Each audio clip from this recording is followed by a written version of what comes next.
Isang pinagpalang gabi para sa ating lahat. Samahan niyo pong muli ako para sa ating pagninilay sa ating gospel today. So, ang gospel po natin ay hango sa Ebanghelyo ni San Juan na matatagpuan sa chapter 16, 29-33.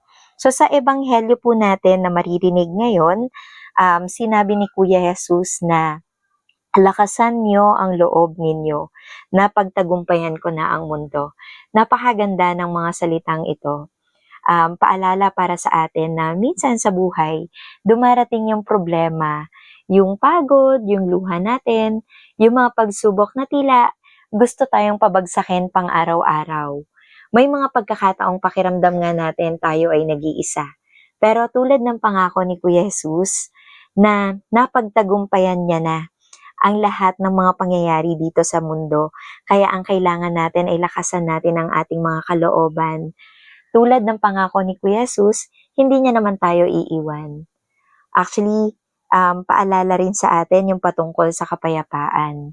Ang tunay na kapayapaan ay hindi yung kawalan ng problema natin, kundi ang presensya ng Diyos sa gitna ng mga laban na kinakaharap natin pang araw-araw. Kapag kasama natin si Kristo, may pag-asa. Kapag hawak po natin ang kanyang mga salita, pakatandaan natin, may lakas tayong magpatuloy pang araw-araw. Hinahamon tayo ng ebanghelyo na manatiling maging matatag. Matatag sa pananampalataya, kahit na dumaraan tayo sa problema at pagsubok.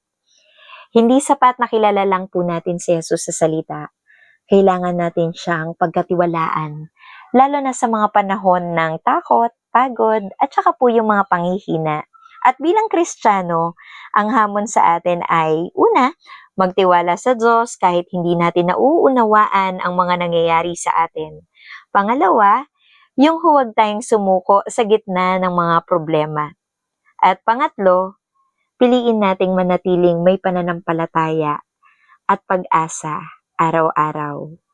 Magandang gabi po at samahan niyo po muli ako bukas